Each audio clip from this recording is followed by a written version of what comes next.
दोस्तों, महिला आईपीएस अधिकारी भेष बदलकर भ्रष्टाचारी थाने के ऊपर नजर रख रही थी। वह एक भिखारन के रूप में थाने के बाहर बैठी हुई थी। पुलिस वाले उसे घसीटते हुए थाने के अंदर ले गए और अपशब्द बोलने लगे। फिर जो हुआ उसको जानने के लिए वीडियो में अंत तक बने रहना। दोस्तों, भोर की पहली किरणें जैसे ही शहर के आसमान को सुनहरे रंग में रंगने लगी, राजधानी की हलचलें भी धीरे धीरे जागने लगीं। लेकिन पुलिस मुख्यालय के तीसरे माले पर, जहां आईपीएस आरती सिंह का कार्यालय था, दीवार पर टंगी घड़ी सुबह के 5:15 पर बजा रही थी और आरती अब भी अपनी मेज पर झुकी हुई थी।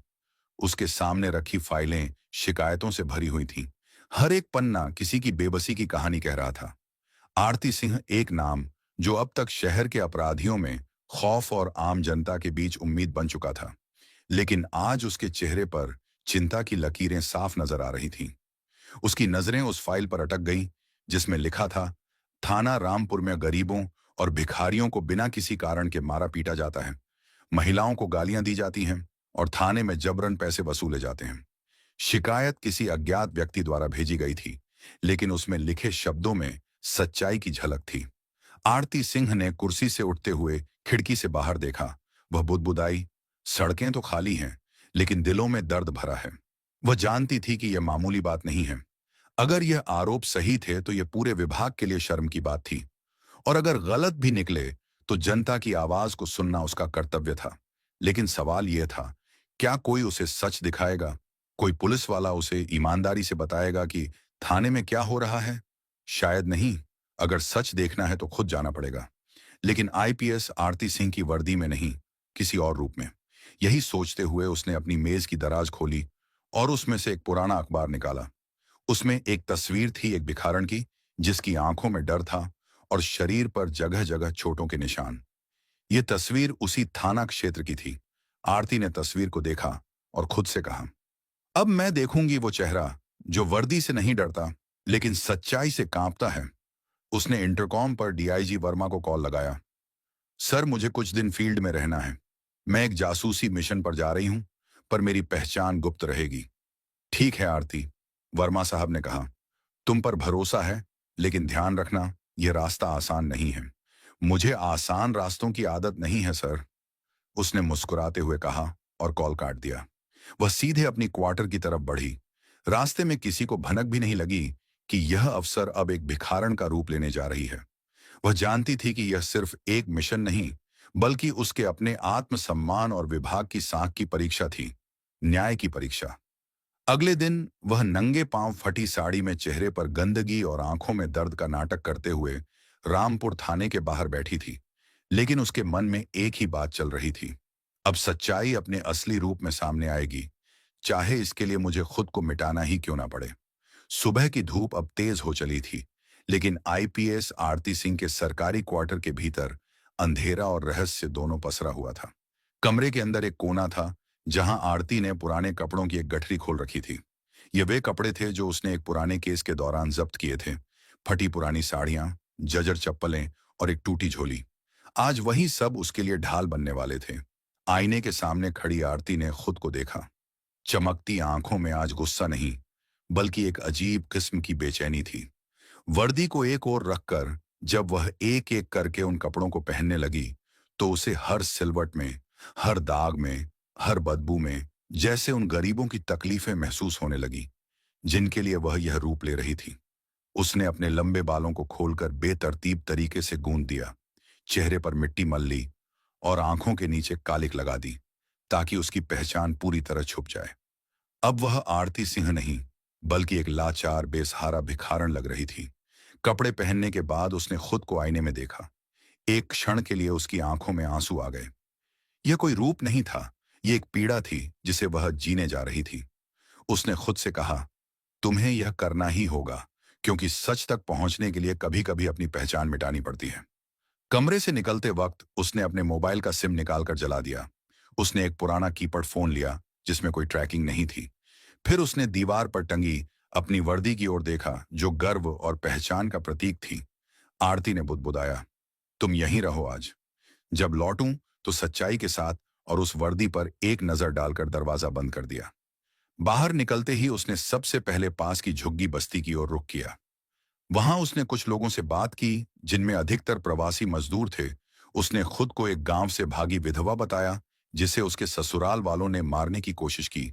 लोगों ने उसे शक की निगाह से देखा, लेकिन उसकी आंखों का दर्द और गंदे कपड़ों ने उनके संदेह को हटा दिया। एक बूढ़ी औरत ने उसे अपने साथ बैठने दिया और एक रोटी थमा दी। आरती ने उस रोटी को ऐसे खाया जैसे हफ्तों से भूखी हो। उसका अभिनय नहीं, बल्कि उसके भीतर की पीड़ा अब सच में बदल रही थी। वहां से निकलकर वह स्टेशन की ओर गई, जहां रामपुर थाने की सीमा शुरू होती थी। उसने देखा कि कुछ पुलिस वाले वहां गश्त कर रहे थे, लेकिन उनकी नजरें केवल अमीरों की गाड़ियों पर थीं। गरीब तो जैसे इंसान ही नहीं। आरती ने मन में सोचा। शाम होते होते उसने अपना ठिकाना बना लिया था। रामपुर थाने के सामने की एक टूटी बेंच, जहां दिन भर के बाद कुछ भिखारी आकर बैठते थे। आरती भी उनके बीच जाकर बैठ गई, लेकिन हर पल उसकी नजरें थाने पर जमी थीं। उसने देखा कि कैसे एक गरीब महिला को सिर्फ इसलिए अंदर खींच लिया गया क्योंकि वह सड़क किनारे बैठी थी। कैसे एक शराबी पुलिस वाला भिखारियों से पैसे छीनकर गालियां दे रहा था। ये सब देखकर पूजा का खून खौलने लगा, लेकिन वह जानती थी अभी बोलने का समय नहीं है। अभी उसे और अंदर जाना है, थाने के भीतर, और इसके लिए उसे खुद गिरफ्तार होना होगा। कल मैं थाने के अंदर जाऊंगी, जैसे बाकी गरीबों को घसीट कर ले जाया जाता है। तब मैं देखूंगी असली चेहरों को, असली इंसाफ की तस्वीर को। रात हो चुकी थी। आरती वहीं जमीन पर लेट गई, आंखें बंद की, लेकिन दिल में एक ही वाक्य गूंज रहा था। यह सिर्फ भेष नहीं, यह न्याय की शुरुआत है। अगली सुबह सूरज की किरणें जैसे ही रामपुर थाने की पुरानी धूल से सनी खिड़कियों पर पड़ी, वहीं बेंच पर लेटी आरती की आंख खुली। बीती रात उसने जैसे तैसे नींद ली थी, लेकिन शरीर टूटने लगा था। पेट में भूख की टीस और शरीर की थकान के बीच उसका इरादा और मजबूत हो चुका था। उसने सोचा अब समय है अंदर जाने का, अंदर से जानने का कि गरीबों के साथ कैसे बर्ताव होता है। उसने पास से गुजरती एक महिला भिखारिन से थोड़ा सा मैला पानी मांगा और उसे अपने कपड़ों पर छिड़क लिया, ताकि बदबू और ज्यादा तीव्र हो जाए। फिर उसने खुद को सड़क पर लुढ़का दिया, जैसे बेहोश हो गई हो। कुछ ही देर में दो पुलिस वाले आए। एक ने कहा, अबे देख, फिर से एक पगली आ गई। साला ये भिखारी भी ना थाने के सामने ही तमाशा लगाते हैं। दूसरे ने लात मारते हुए कहा, चल उठ, या फिर थाने ले चलें तुझे। लगता है बेहोशी का ड्रामा कर रही है। ले चलो, साहब को सौंपेंगे, कुछ ना कुछ निकलेगा, दो चार सवाल करेंगे, ठीक हो जाएगी। दोनों ने मिलकर आरती को उठाया और थाने के भीतर घसीटते हुए ले गए। अंदर का माहौल भयावह था। दीवारों पर पीलापन था। पंखा जैसे चल तो रहा था, लेकिन गर्म हवा फेंक रहा था। वहां बैठे हवलदार ने घूर कर पूछा, क्या माल है ये? साहब सड़क पर पड़ी थी, कुछ भी बोल नहीं रही है। लगता है नशे में है या पागल है। हवलदार ने आदेश दिया। ठीक है, पीछे वाले कमरे में बंद कर दो, बाद में देखेंगे। आरती को पीछे के छोटे से गंदे कमरे में ले जाया गया। वहां पहले से दो और महिलाएं थीं, एक अधेड़ उम्र की और दूसरी करीब 17-18 साल की लड़की। दोनों के चेहरे सहमे हुए थे।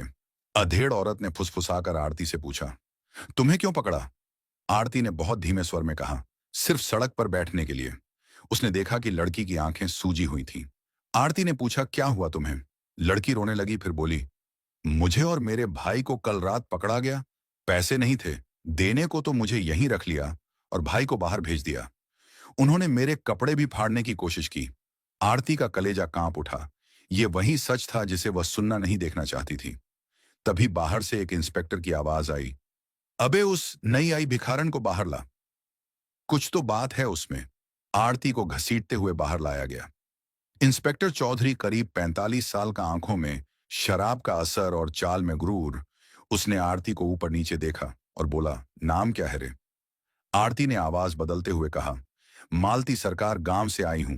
ससुराल वालों ने निकाल दिया, कोई ठिकाना नहीं। इंस्पेक्टर ने हंसते हुए कहा, ठिकाना तो हम बना देंगे तेरा। पहले बता, खर्चा पानी कुछ है? नहीं सरकार, कुछ नहीं। तभी चौधरी ने उसकी झोली को छीन कर देखा, फिर गुस्से में कहा, भिखारी होकर भी अकड़ है इसमें, इसे लाइन पर लाओ। लेकिन तभी आरती की नजर सामने लगी उस दीवार पर पड़ी, जहां गृह मंत्री और डीजीपी की तस्वीरें टंगी थीं। उसने मन में कहा, यह मत भूलो चौधरी, जल्द ही मैं इसी दीवार पर लगी तस्वीर के बराबर बैठकर तुम्हारा फैसला करूंगी। अंदर ले जाकर उसे फिर से उसी गंदे कमरे में बंद कर दिया गया। मगर अब आरती ने तय कर लिया था, अब वह चुप नहीं रहेगी। उसने उस लड़की से कहा, क्या तुम मेरे साथ गवाही दोगी? लड़की डर गई। बोली, अगर उन्होंने जान से मार दिया तो? नहीं मार सकेंगे, क्योंकि मैं वो नहीं जो दिख रही हूं। मैं इंसाफ लाऊंगी, तुम्हारे लिए भी और उन सब के लिए जो इस सिस्टम से कुचले गए। रात होते होते आरती ने अपनी योजना बना ली थी। अब अगला कदम था अपनी पहचान उजागर करना, लेकिन सही समय पर तब तक उसे और सहना था और देखना था थाने के भीतर का वह सच जिसे बाहर की दुनिया कभी जान ही नहीं पाती। थाने में तीसरा दिन शुरू हो चुका था। आरती ने अब तक सब कुछ देख लिया था। पैसों की वसूली, महिलाओं का शोषण, मासूमों को फंसाने के तरीके और इंस्पेक्टर चौधरी की घिनौनी हरकतें। अब समय था अपने असली रूप को उजागर करने का, लेकिन सही वक्त का इंतजार जरूरी था। उस सुबह चौधरी फिर आया। अब की बार उसके साथ 2 सिपाही और थे। आरती के गंदे कपड़ों को देखकर उसने घृणा से मुंह बनाया। अबे इसे नहलाकर साफ कपड़े पहना दो, साहब के यहाँ कुछ काम है। आरती समझ चुकी थी कि इसका मतलब क्या था, लेकिन वह डरने वाली नहीं थी। उसने झोली में छिपा छोटा सा माइक्रोफोन दबाया जो हर बातचीत को रिकॉर्ड कर रहा था। वह अपने मिशन के आखिरी चरण में थी। थाने के एक कोने में बने बंद कमरे में आरती को ले जाया गया। इंस्पेक्टर चौधरी ने कहा, देख मालती, हम तुझे एक अच्छा मौका दे रहे हैं। साहब से मिलवा देंगे। अगर तू खुश रखेगी तो तेरे लिए कोई ठिकाना ढूंढ लेंगे, वरना सड़ा देंगे यहीं। आरती की आंखें अब लाल हो चुकी थीं। उसने धीरे से अपने गंदे चोले के अंदर हाथ डाला और एक बटन दबा दिया। कुछ ही मिनटों में बाहर सायरन की आवाज गूंज उठी। रुको, सब रुक जाओ। एक तेज महिला आवाज आई। दरवाजा जोर से खुला और पुलिस विभाग की स्पेशल ब्रांच की टीम अंदर घुस गई। आरती ने तुरंत अपनी विग उतारी, नकली दांत बाहर निकाले और चोला फाड़कर नीचे फेंक दिया, सभी के सामने। अब एक भिखारिन नहीं, आईपीएस। आरती सिंह खड़ी थी, वर्दी में, तेज निगाहों और तीखे तेवरों के साथ। सभी की सांसें थम गईं। इंस्पेक्टर चौधरी तो जैसे पत्थर हो गया था। चौधरी, तुम समझते थे कि तुम कानून से ऊपर हो, या समझते थे कि गरीबों के पास आवाज नहीं होती? आज उसी गरीब की आवाज बनी हूं। मैं 3 दिन से इस थाने में जो भी हुआ सब रिकॉर्ड हो चुका है। थाने का हर जवान सहम गया था। डीएसपी अरोड़ा ने आरती को सैल्यूट किया। मैम, हमें माफ कीजिए, हमें नहीं पता था कि आप खुद इस मिशन पर हैं। आरती ने कठोर आवाज में कहा, आप लोगों को पता होना चाहिए था। अगर तुम लोग अपनी ड्यूटी ठीक से करते तो मुझे यह करना नहीं पड़ता। फिर उसने उस लड़की को बुलाया जो कल तक डर से कांप रही थी। डरो मत, अब तुम्हें कोई हाथ नहीं लगाएगा। तुम्हारी गवाही से कई और लड़कियों की जान बच सकती है। लड़की ने कांपते हुए सिर हिलाया। आरती ने कहा, आज से रामपुर थाने की सफाई शुरू होगी। हर गंदगी को साफ किया जाएगा, चाहे वह वर्दी में ही क्यों ना हो। इंस्पेक्टर चौधरी को गिरफ्तार कर लिया गया। आरती के आदेश पर पूरे थाने का स्टाफ जांच के घेरे में आ गया। वहीं उन महिलाओं को रिहा किया गया जिन्हें बिना अपराध थाने में रखा गया था। उस शाम जब आरती अपने ऑफिस में बैठी थी तो एक सिपाही ने आकर कहा, मैडम, मीडिया वाले इंतजार कर रहे हैं। आपके भेष वाले ऑपरेशन की खबर पूरे राज्य में फैल चुकी है। आरती ने एक लंबी सांस ली और कहा, कभी कभी इंसाफ की राह में खुद को मिटाना पड़ता है ताकि दूसरों की आवाज बन सको, लेकिन यह सिर्फ शुरुआत है। रामपुर थाने में भिखारिन बनकर घुसने और पूरी पोल खोल देने के बाद आईपीएस आरती सिंह पूरे राज्य में चर्चा का विषय बन चुकी थी। मीडिया चैनलों पर सिर्फ उसी की बातें थीं। लोगों में एक नई उम्मीद जगी थी कि कोई तो है जो वर्दी में रहकर भी वर्दी की गंदगी साफ कर सकता है। लेकिन सच्चाई यह थी कि जितना ऊंचा नाम हुआ, दुश्मनों की गिनती भी उतनी ही बढ़ गई। पोस्ट पर लौटते ही आरती ने थाने की पूरी संरचना बदलनी शुरू की। चौधरी जैसे भ्रष्ट अफसरों को निलंबित करके उनकी जांच शुरू करवाई गई। जो जवान ईमानदार थे उन्हें प्रोत्साहन मिला, लेकिन जो अब भी पुराने ढर्रे पर चलना चाहते थे उन्हें या तो सुधरना पड़ा या पद से हटना पड़ा। इसी बीच आरती को गुप्त सूचना मिली कि चौधरी के पीछे एक बड़ा गिरोह था जो थानों में फर्जी गिरफ्तारी, महिलाओं का शोषण और रिश्वतखोरी का नेटवर्क चला रहा था। यह नेटवर्क सिर्फ रामपुर तक सीमित नहीं था, यह राज्य के कई जिलों में फैला था। आरती समझ चुकी थी कि यह लड़ाई अभी शुरू हुई है। एक रात जब वह अकेले ऑफिस में अगले मिशन की योजना बना रही थी, तभी एक लिफाफा आया। बिना किसी नाम के खोलते ही अंदर एक धमकी भरा पत्र था। अगर ज्यादा ईमानदारी दिखाई तो अगला नंबर तुम्हारा है। जो चौधरी के साथ किया वही तुम्हारे साथ होगा। हमारे आदमी हर जगह हैं। आरती ने पत्र को ध्यान से पढ़ा और मुस्कुराई। डराओ मत, अब तो और भी हौसला मिल गया। अगले दिन वह सीधे डीजीपी ऑफिस पहुंची और वहां से स्पेशल टीम गठित करने की अनुमति मांगी। उसे अनुमति मिल गई और उसने अपने भरोसेमंद अफसरों को टीम में जोड़ा। टीम का नाम रखा गया न्याय दस्ते। अब न्याय दस्ते का पहला मिशन था उस नेटवर्क को उजागर करना जो सालों से वर्दी के पीछे छिपकर कानून को रौंद रहा था। आरती ने पहले रामपुर से लगे 4 थानों पर नजर डाली, जहां अक्सर संदिग्ध ट्रांसफर और गुप्त शिकायतें आती थीं।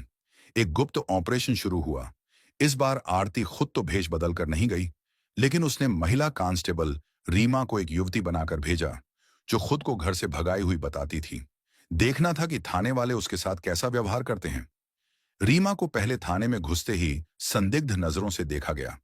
कुछ देर बाद एक इंस्पेक्टर ने कहा, काम का बंदोबस्त कर देते हैं तेरे लिए, बस साहब से मिलना पड़ेगा। पूरी बातचीत वॉइस रिकॉर्डर में कैद हो रही थी। जैसे ही रीमा ने तय शब्द कहा, गंगा अब मैली नहीं रहेगी, आरती और उसकी टीम बाहर से अंदर घुसी। सबको रंगे हाथों पकड़ लिया गया। आरती ने कहा, अब ना सिर्फ चौधरी बल्कि तुम्हारे पीछे खड़े हर शख्स की बारी है। यह सिस्टम साफ होगा, एक एक गंदगी हटेगी। लेकिन जैसे ही न्याय दस्ते की यह कार्रवाई सफल होने लगी, अचानक आरती की कार पर एक दिन बम से हमला हुआ। वह बाल बाल बच गई। हमला साफ इशारा था, उसके खिलाफ कोई बहुत बड़ा और ताकतवर खड़ा है। डीजीपी ने आरती को कहा, अब तुम्हारी सुरक्षा बढ़ा दी जाएगी, लेकिन सावधान रहना, ये लोग सिर्फ सिस्टम से नहीं, खून से खेलते हैं। आरती ने जवाब दिया, अगर मैं डर गई तो फिर वह लड़की जिसने मेरे सामने थाने में इंसाफ की भीख मांगी थी, उसका क्या होगा? अगर मैंने चुप्पी ओढ़ ली तो फिर यह वर्दी सिर्फ कपड़ा बन जाएगी। अब दुश्मन छिपे नहीं हैं, सामने आ चुके हैं। लेकिन यह भी तय है कि अब जंग सीधी होगी और आरती झुकना नहीं जानती। आईपीएस आरती सिंह के हौसले पर अब तक न जाने कितनी बार वार किए जा चुके थे। कभी धमकी भरे खत, कभी बम से हमला और कभी अंदरूनी राजनीति के जरिए। लेकिन हर बार उसने अपने इरादों को और मजबूत किया। लेकिन अब लड़ाई उस मोड़ पर आ गई थी जहां अकेले लड़ पाना मुश्किल हो चला था। कई ईमानदार अफसर भी अंदर ही अंदर इस सिस्टम की सड़ान से परेशान थे, लेकिन उन्हें दिशा देने वाला कोई नहीं था। आरती वो चिंगारी बन चुकी थी जो अब ज्वाला बनने जा रही थी, और इस बार वर्दी के लोग खुद उसकी ढाल बनने लगे थे। डीजीपी ऑफिस से एक विशेष बैठक बुलाई गई। बैठक में पूरे राज्य के जिलों के कुछ चुने हुए ईमानदार आईपीएस और एसपी स्तर के अफसर बुलाए गए। आरती ने वहां खड़े होकर पहली बार सार्वजनिक रूप से कहा, हम इस सिस्टम का हिस्सा हैं, लेकिन अगर हम चाहें तो इस सिस्टम को बदल सकते हैं। वर्दी अगर सिर झुकाएगी तो जनता क्या करेगी? अगर हम खुद ही कानून को बचाने के लिए खड़े ना हो तो फिर अपराधी वर्दी पहनकर घूमेंगे। आरती की बातों ने सभी को झकझोर दिया। वहीं पहली बार आरती को अपने जैसे सोचने वाले साथी मिले। कई अफसरों ने सामने आकर कहा कि वह भी इस मुहिम का हिस्सा बनना चाहते हैं। अब एक नहीं, कई थानों पर न्याय दस्ते के सदस्य तैनात कर दिए गए। हर जिले में आरती की टीम ने ऐसे अफसरों को चिन्हित किया जो या तो खतरा थे या सहयोगी। आरती की लड़ाई अब अकेली नहीं थी। एक दिन आरती को एक फाइल मिली जिसमें कई वर्षों से बंद पड़े मामलों की सूची थी। इनमें से एक केस पर उसकी नजर अटक गई। संध्या केस 2017 केस के अनुसार एक लड़की को थाने में आत्महत्या करने के लिए मजबूर किया गया था, लेकिन बाद में इसे नेचुरल डेथ बताया गया था। आरती ने उसी वक्त तय कर लिया कि अब पुरानी फाइलें भी खुलेंगी। उसने संध्या केस को दोबारा खोलने का आदेश दिया। केस की तह में जाते ही सामने आया कि उस समय भी चौधरी ही थाने का इंचार्ज था और संध्या के केस को दबाने के लिए पैसे और ताकत दोनों का इस्तेमाल किया गया था। अब आरती ने उस केस की फिर से जांच शुरू की और संध्या की मां को बुलाकर वादा किया, आपकी बेटी को इंसाफ मिलेगा। जितना समय बीत गया वह नहीं ला सकती, लेकिन जो बाकी है उसमें सच्चाई जरूर लौटेगी। आरती की यह संवेदनशीलता ही थी जो आम जनता को उससे जोड़ रही थी। पहले लोग पुलिस से डरते थे, अब भरोसा करने लगे थे। लेकिन जब पूरी वर्दी उसके साथ आने लगी, तभी कुछ बड़े नेताओं और अधिकारियों के चेहरे पर चिंता की लकीरें खींच गई। उनके लिए यह एक चुनौती थी। एक महिला आईपीएस जो भिखारिन बनकर आई थी, अब पूरे सिस्टम को चुनौती दे रही थी। एक गुप्त बैठक में कुछ प्रभावशाली लोगों ने कहा, अगर आरती यूं ही चलती रही तो हमारा सारा खेल खत्म हो जाएगा। इसे रोकना होगा किसी भी कीमत पर। लेकिन अब आरती को कोई रोक नहीं सकता था, क्योंकि अब वर्दी उसके साथ थी। उसकी टीम में सिर्फ अफसर नहीं, वह जज्बा था जो किसी भी व्यवस्था को बदलने का मादा रखता है। वर्दी का साथ मिलते ही आईपीएस आरती सिंह का हौसला आसमान छूने लगा था। पूरे राज्य में उसकी न्याय दस्ते की मुहिम रंग ला रही थी। हर जिले से भ्रष्टाचारियों की गिरफ्तारी हो रही थी और आम जनता अब थाने में डर नहीं, उम्मीद लेकर जाती थी। लेकिन जैसे ही यह सफाई का तूफान तेज हुआ, वैसे ही सत्ता के गलियारों में बेचैनी फैलने लगी। आरती के खिलाफ अंदर ही अंदर एक साजिश बुनी जा रही थी। साजिश इतनी चुपचाप थी कि किसी को भनक तक नहीं लगी, लेकिन इसका असर बहुत गहरा और व्यक्तिगत होने वाला था। एक दिन आरती को एक कॉल आया, मैडम आपके छोटे भाई रोहन का एक्सीडेंट हो गया है, हालत बहुत गंभीर है। आरती जैसे बिजली के झटके से कांप उठी। कौन अस्पताल? City hospital ward number 3। आरती तुरंत अपनी गाड़ी लेकर अस्पताल पहुंची। भाई को आईसीयू में भर्ती किया गया था। हालत नाजुक थी। डॉक्टर ने धीरे से कहा, हम कोशिश कर रहे हैं मैडम, पर दिमाग पर गहरी चोट है। आरती के आंसू थम नहीं रहे थे। एक पल को उसे लगा कि उसकी पूरी दुनिया लड़खड़ा गई है। लेकिन अगले ही दिन सीसीटीवी फुटेज से पता चला कि यह एक्सीडेंट नहीं, एक सोची समझी साजिश थी। गाड़ी का ब्रेक काटा गया था। आरती समझ गई कि यह वॉर उसी पर किया गया था। लेकिन चोट भाई को पहुंची। आरती ने खुद को संभालते हुए कहा, अगर मेरे भाई को कुछ हुआ तो मैं इस सिस्टम की एक एक ईंट हिला दूंगी। अब यह लड़ाई सिर्फ कानून की नहीं, उसकी खुद की हो चुकी थी। कुछ ही दिनों में आरती पर एक झूठा आरोप भी लगा दिया गया कि उसने एक निर्दोष को कस्टडी में पीट पीट कर मार डाला है। मीडिया में खबरें चलाई गई, विपक्षी नेता सामने आए और आरती को सस्पेंड कर दिया गया। आरती को अब समझ आ गया कि यह सिस्टम उससे डरने लगा है। लेकिन सस्पेंशन के बावजूद जनता उसके साथ थी। लोग सड़कों पर उतर आए। आरती मैडम को इंसाफ दो का नारा गूंजने लगा। इस बीच उसके न्याय दस्ते के अफसरों ने हर वो दस्तावेज, हर वो सबूत इकट्ठा किया जो उसकी बेगुनाही साबित कर सके। आखिरकार 2 हफ्तों की लड़ाई के बाद कोर्ट में आरती को क्लीन चिट मिल गई और उसे बहाल कर दिया गया। लेकिन इस बीच उसका भाई अब भी कोमा में थी। आरती हर दिन हॉस्पिटल जाकर उसका हाथ पकड़ती और कहती, तू हिम्मत मत हारना रोहन, दीदी अभी लड़ रही है। लेकिन एक दिन सब ठीक होगा। इस अध्याय का अंत बहुत भावुक मोड़ पर होता है। आरती सिस्टम से तो लड़ रही है, लेकिन अब उसका निजी जीवन भी उसकी इस जंग की कीमत चुका रहा है। उसे पता है कि यह कीमत बहुत भारी है, लेकिन उसे यह भी यकीन है कि एक दिन सच की जीत होगी और यही यकीन उसे रुकने नहीं देगा। आईपीएस आरती सिंह की आंखों में इन दिनों नींद नहीं, सिर्फ सवाल थे भाई। आईसीयू में था। वर्दी पर सस्पेंशन का दाग अब भी ताजा था और राज्य के ताकतवर लोग अब भी उसे मिटाने की कोशिश में लगे थे। लेकिन उसके भीतर एक आग थी जो अब राख नहीं होने वाली थी। उसने तय किया कि अब सिर्फ भ्रष्ट अफसर ही नहीं, उन नेताओं को भी बेनकाब किया जाएगा जो इस पूरे सिस्टम की जड़ है। आरती जानती थी कि यह आसान नहीं होगा, लेकिन अब वह पीछे नहीं हटेगी। उसकी पहली योजना थी ऑपरेशन काली रात। यह एक गुप्त ऑपरेशन था जिसमें उसे अपने ही दस्ते के कुछ गिने चुने ईमानदार अफसरों के साथ भ्रष्ट नेताओं के अवैध लेन देन का पर्दाफाश करना था। आरती ने भिखारण के भेष में एक बार फिर से एक मंत्री के फार्म हाउस के बाहर निगरानी शुरू की। उसे खुफिया सूचना मिली थी कि वहां हर शुक्रवार रात को काली डील होती है, जहां अफसरों को खरीदा जाता है और अपराधियों को शरण दी जाती है।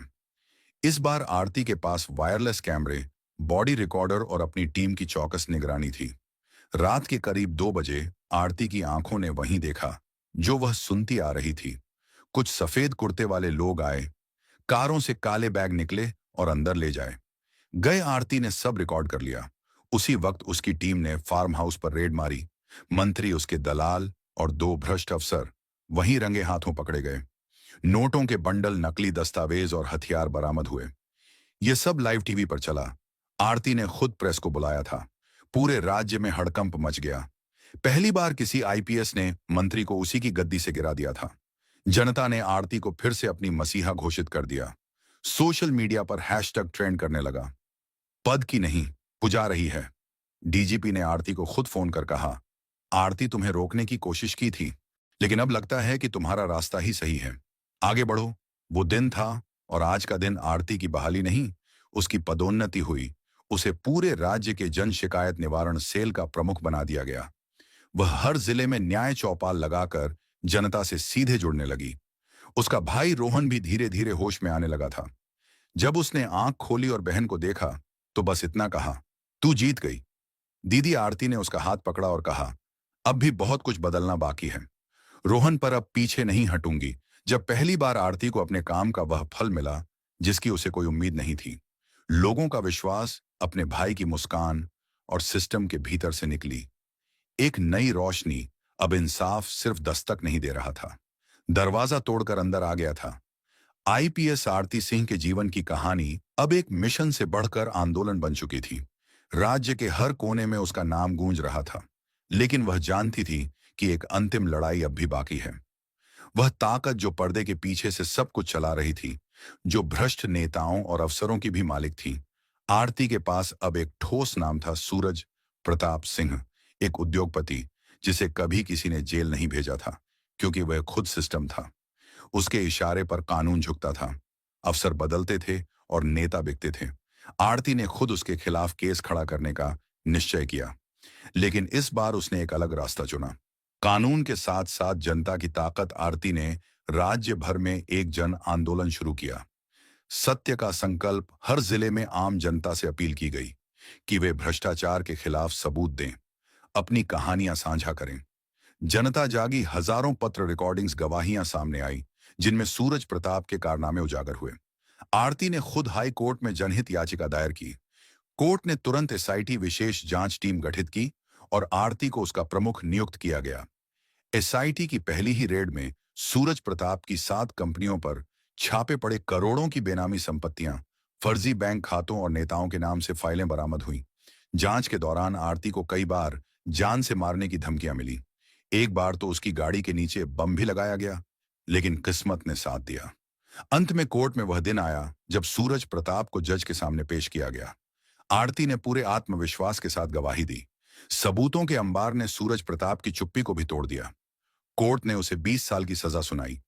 फैसला सुनते ही अदालत के बाहर हजारों लोग जुटे और जोरदार तालियों से आरती का स्वागत किया। आरती ने मंच पर खड़े होकर कहा, यह जीत मेरी नहीं है, उन सब की है जो सालों से अन्याय सहते आ रहे हैं। आज मैंने वर्दी नहीं, इंसानियत का धर्म निभाया है। इसी के साथ उसके भाई रोहन को भी अस्पताल से छुट्टी मिल गई। आरती, उसका भाई और उसकी पूरी टीम उसी थाने पहुंचे जहां उसने पहली बार भिखारन का भेष बनाकर कदम रखा था। उसने वहीं पुरानी लकड़ी की बेंच पर बैठकर कहा, यहीं से सफर शुरू हुआ था और यहीं खत्म नहीं होगा। ये तो शुरुआत है। अब हर जिले में एक आरती खड़ी होगी। कहानी का समापन एक सशक्त संदेश के साथ होता है कि जब एक महिला ठान ले तो वर्दी या भेष मायने नहीं रखते, सिर्फ उसके इरादे इतिहास रचते हैं। तो दोस्तों, इस वीडियो में बस इतना ही। अगर आपको यह वीडियो पसंद आया हो तो इसे लाइक करना बिल्कुल ना भूलें। आपका एक लाइक हमें और बेहतरीन कंटेंट बनाने की प्रेरणा देता है। इस वीडियो को अपने दोस्तों और परिवार के साथ शेयर करें। हो सकता है यह वीडियो किसी की मदद कर सके। अगर आप हमारे चैनल पर नए हैं तो जल्दी से सब्सक्राइब कर लें, क्योंकि हम आपके लिए ऐसी ही जबरदस्त जानकारी लाते रहते हैं। सब्सक्राइब करने के बाद बेल आइकन जरूर दबाएं ताकि आपको हमारी हर नई वीडियो की नोटिफिकेशन मिले। हम पूरी कोशिश करते हैं कि आपको बेहतरीन कंटेंट दें। आपके सुझाव हमारे लिए बेहद खास हैं। कमेंट में हमें जरूर बताएं कि आपको यह वीडियो कैसा लगा। अगर कोई सवाल या सुझाव हो तो कमेंट में जरूर लिखें। आपकी राय हमारे लिए बहुत मायने रखती है। हमारे चैनल को आगे बढ़ाने में आपका समर्थन बहुत जरूरी है, इसलिए जुड़े रहें और सीखते रहें। जीवन में सीखने की कोई उम्र नहीं होती। हर दिन कुछ नया सीखना हमारी सोच को नया आयाम देता है। सफलता उन्हीं को मिलती है जो लगातार प्रयास करते रहते हैं। आपके प्यार और सहयोग से ही यह चैनल आगे बढ़ रहा है। आप सभी का इस सफर में साथ देने के लिए दिल से धन्यवाद। हमें उम्मीद है कि हम आगे भी इसी तरह आपके लिए बेहतरीन कंटेंट लाते रहेंगे। इस वीडियो को देखने के लिए आपका दिल से धन्यवाद। आप हमारे लिए सिर्फ दर्शक नहीं, परिवार हैं। हमारा मकसद सिर्फ जानकारी देना नहीं, बल्कि आपके जीवन में सकारात्मक बदलाव लाना है। इसलिए वीडियो को पूरा देखें और सीखें। कुछ नया करने का जज्बा हमेशा बनाए रखें। कभी हार मत मानिए, क्योंकि हार के बाद ही जीत होती है। मेहनत करते रहिए और खुद पर भरोसा रखिए। हर दिन कुछ नया सीखिए और दूसरों को भी सिखाइए। इसी सोच के साथ हम आपसे विदा लेते हैं। अगली वीडियो में फिर मिलेंगे नई जानकारी और नए जोश के साथ। तब तक खुश रहें, सुरक्षित रहें और सीखते रहें। मिलते हैं अगली वीडियो में। जय हिंद।